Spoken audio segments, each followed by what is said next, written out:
Good morning, my name is Alessandra Marino and I'm a research fellow in the Oecumene team. And I'm here with Bela Bathia, honorary professor at the Tata Institute of Social Sciences in Mumbai and a social activist.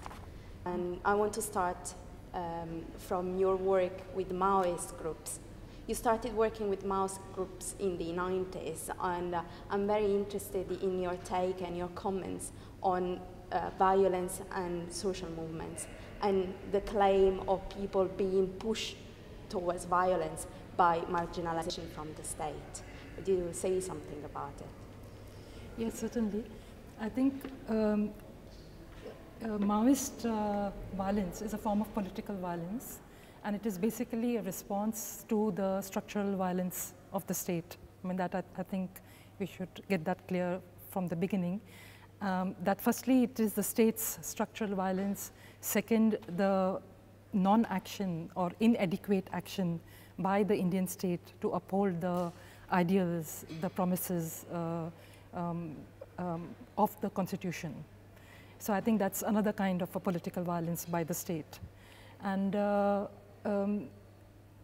as far as the people are concerned, when on the ground, when a police force, which is supposed to be neutral, which is supposed to treat all its citizens equally, in the villages of rural India, like let us say in a place like Bihar, if the police force, which is an armed force, is seen to be taking the sides of the upper caste class landlords, and the laborers are basically left high and dry, so in their struggle then, they feel the need to have, to have some kind of a force which is representing their interests.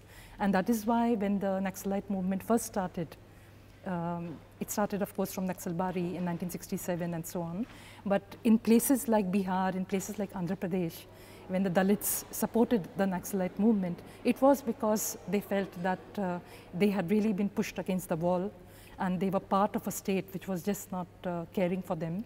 And they needed to be part of a party which would stand up against all odds in their interests. And I think it is in this way that they chose, and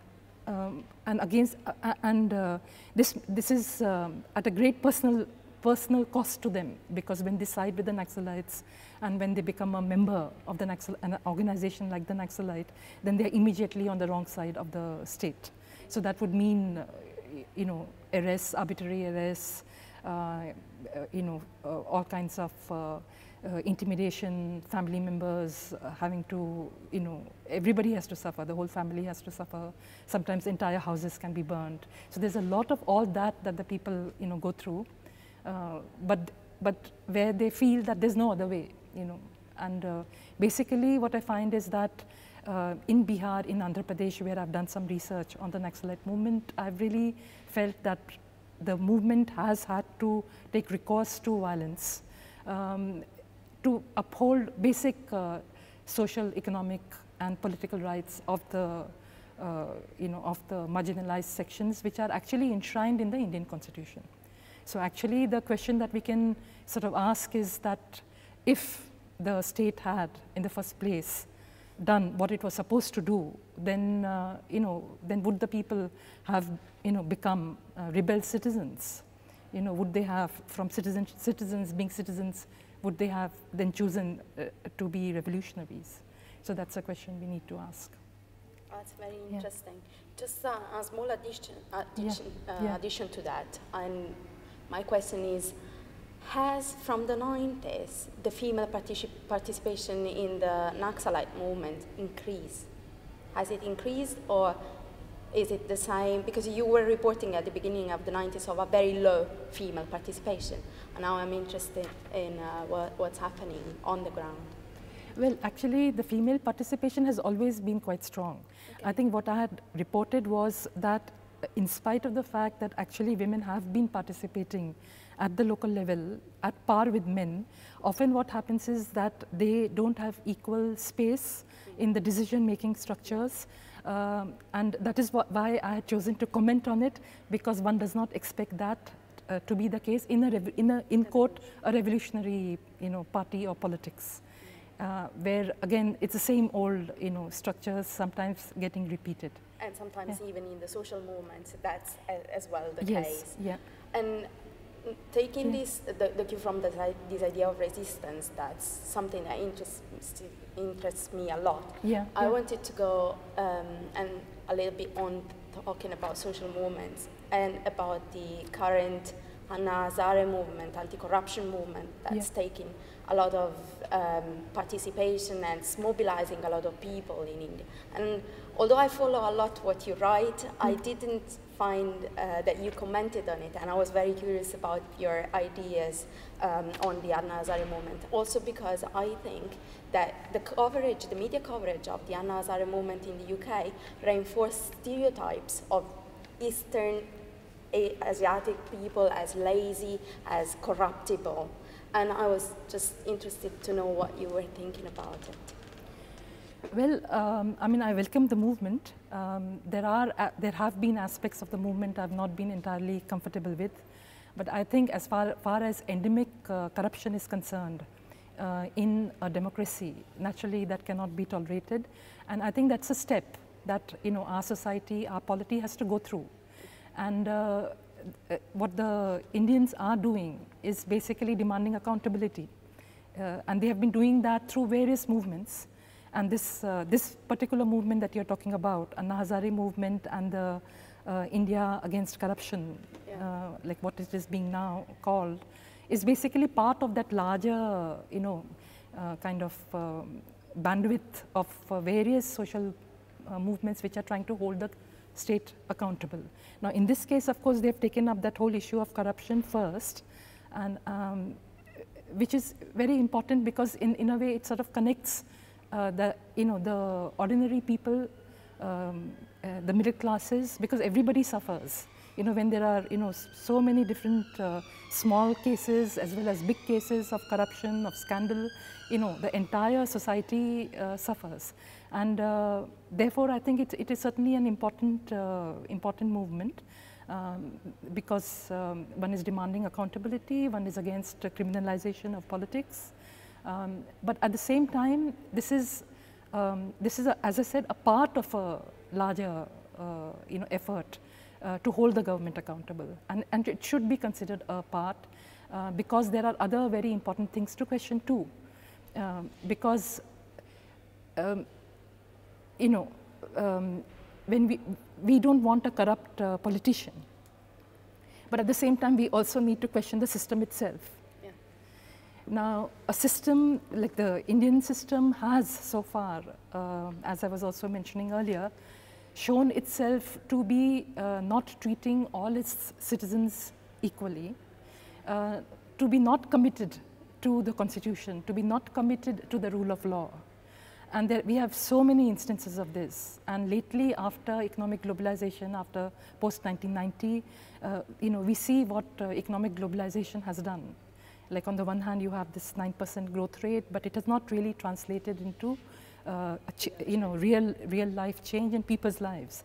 So the thing is, we need to question that corruption too. That's also a corruption of let us say, the vision and the actualization of what India should be, and what Indian democracy should be.